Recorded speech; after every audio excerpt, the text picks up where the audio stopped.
Sorry Maithili, ഞാൻ കല്യാണത്തിന് prepared ആയിരുന്നില്ല. കല്യാണം എന്നത് രണ്ടുപേരെ കൂട്ടിച്ചേർക്കും, രണ്ടുപേരെ ഒന്നാക്കി മാറ്റില്ല. നോക്കൂ, നിന്നെക്കുറിച്ച് എനിക്കറിയാവുന്നത് നിന്റെ പേര് Maithili, height 5'6", education masters and business management, good looking girl from good family. അത്രേ ഉള്ളൂ. അതിനപ്പുറം എനിക്കൊന്നും അറിയില്ല. എനിക്കറിയാവുന്നത് ഫസ്റ്റ് നൈറ്റ് എന്നാൽ സുഖത്തെ തേടി പോകുന്നതല്ല, സ്നേഹം പങ്കുവയ്ക്കുന്നതാണ്. നമ്മൾ ഓരോരുത്തരും പരസ്പരം മനസ്സിലാക്കിയതിന് ശേഷം ഭാര്യ ഭർത്താവായി മാറാം. Till then, good night.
എന്താണ് ഇങ്ങോട്ട് വന്നത്? എന്റെ അച്ഛൻ എന്റെ കല്യാണ കാര്യത്തെ കുറിച്ച് ഭയങ്കര ടെൻഷനാ. പക്ഷെ ഈ ഫോട്ടോഷൂട്ട് കാണുമ്പോ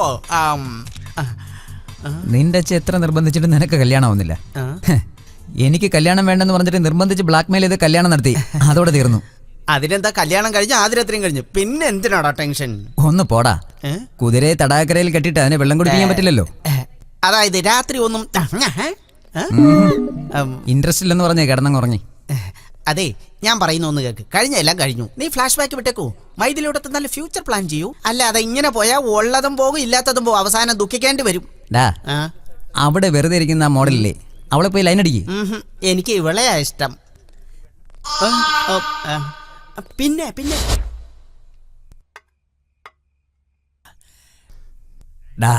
എന്താടാ മൂഡൌട്ടായിരിക്കുന്നത്? ചെറുപ്പം മുതൽ എല്ലാവരുടെയും ലാളനയും സ്നേഹവും ഏറ്റ അവൾ വളർന്ന് എന്നെയും എൻ്റെ മോളെയും അവളുടെ അമ്മ തനിച്ചാക്കിയിട്ട് പോയി. രാത്രിയിൽ പേടിച്ച് കരയുന്ന അവളെ ഒന്ന് സമാധാനിപ്പിക്കാൻ പോലും ആരുമില്ലാതായിപ്പോയി. ബിസിനസ്സിലെ തിരക്ക് കാരണം ഞാൻ മൈഥിലി ഹോസ്റ്റലിൽ കൊണ്ടുപോയി ചേർത്തു. പക്ഷേ ഇപ്പോഴും ഒരു അച്ഛൻ്റെ സ്നേഹവും ലാളനയും അവൾക്ക് കൊടുക്കാൻ എനിക്ക് സാധിച്ചില്ല. സോറി മൈഥിലി, ക്ഷമിക്കുമോളെ. ഡാഡി പ്ലീസ് അങ്ങനെ പറയില്ലേ ഡാഡി. പക്ഷേ ഈ നിമിഷം മുതൽ എൻ്റെ മകളെ സ്വന്തം മകളെ പോലെ സ്നേഹിച്ച് നല്ലൊരു യുവാവിൻ്റെ കയ്യിൽ ഏൽപ്പിച്ച് നല്ലൊരു അച്ഛനാണെന്ന് നിങ്ങൾ തെളിയിച്ചു. നോക്കുമോളെ, ഇപ്പൊ മുതൽ നിനക്ക് അമ്മയില്ലെന്ന സങ്കടം വേണ്ട. ഞങ്ങൾ എപ്പോഴും നിനക്കൊരു ഫോൺ കോൾ ദൂരേ ഉള്ളൂ. ഇനി 2 ദിവസം കൂടി കഴിഞ്ഞിട്ട് പോയാ പോരാമേ? ഇല്ല മോളെ, രാജുവിന്റെ അച്ഛന്റെ കമ്മിറ്റ്മെന്റ് കാരണം താമസിക്കാൻ പറ്റില്ല. അല്ലെങ്കിലും പുതിയതായി കല്യാണം കഴിച്ച നിങ്ങളുടെ ഇടയിൽ ഞങ്ങൾ എന്തിനാ? രാജു, മൈഥിലി നീ നന്നായി നോക്കിക്കൊള്ളാം. Okay daddy, very good. Come on come on, let's go. പോട്ടെ മോളെ. Bye daddy.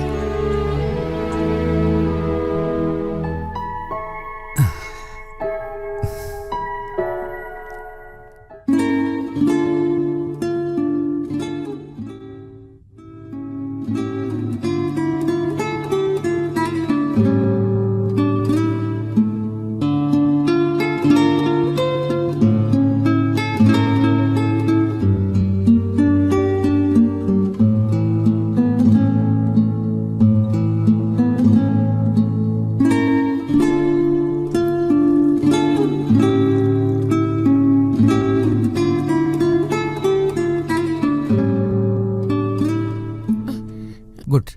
നീ ഒരു നല്ല ഗിറ്റാറിസ്റ്റ് ആണല്ലോ. കോഫി? Oh thanks.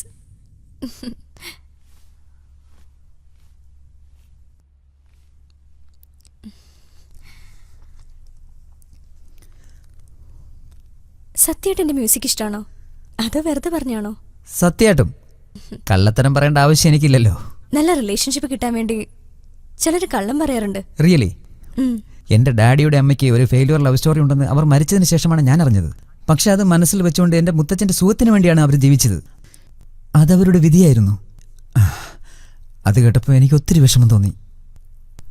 കള്ളത്തരം ജീവിതത്തിൽ വളരെ പ്രധാനപ്പെട്ടതാണെന്ന് അന്നാണ് എനിക്ക് മനസ്സിലായത്. നിങ്ങളുടെ മുത്തച്ഛനോട് സത്യം പറഞ്ഞിരുന്നെങ്കിൽ അവരുടെ ജീവിതം ഇതിലും നന്നായിരുന്നേനെ അല്ലേ? കള്ളത്തരം ജീവിതത്തെ മാറ്റിമറിച്ചാലും ശരിക്കുള്ള സന്തോഷം അത് സത്യത്തിൽ നിന്ന് മാത്രമേ കിട്ടൂ. അതുകൊണ്ട് ഞാൻ മരിച്ചാലും കള്ളത്തരത്തെ ആക്സെപ്റ്റ് ചെയ്യില്ല.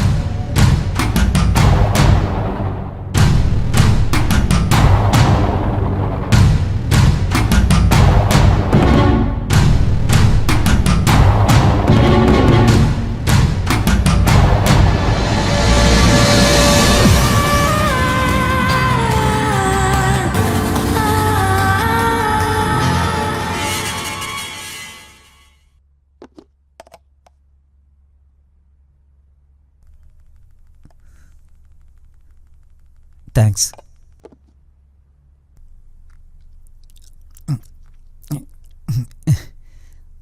നിനക്ക് പാചകം അറിയില്ലെങ്കിൽ പുറത്തുനിന്ന് വാങ്ങിക്കാം, നോ പ്രോബ്ലം. അതൊന്നും വേണ്ട, എനിക്ക് പാചകം നന്നായി അറിയാം. ഇതെന്താ ഉപ്പില്ല എരിവില്ല, പാചകം വളരെ മോശമാണല്ലോ. ഇത് ഞാൻ മനഃപൂർവ്വം ചെയ്തില്ല. നിങ്ങളല്ലേ പറഞ്ഞേ ഓരോരുത്തരും പരസ്പരം മനസ്സിലാക്കിയിട്ട് ഭാര്യ ഭർത്താക്കന്മാരാ ജീവിതം തുടങ്ങാന്ന്. അതുവരെ കുറച്ച് കൺട്രോൾ ഉണ്ടായാൽ നല്ലത്.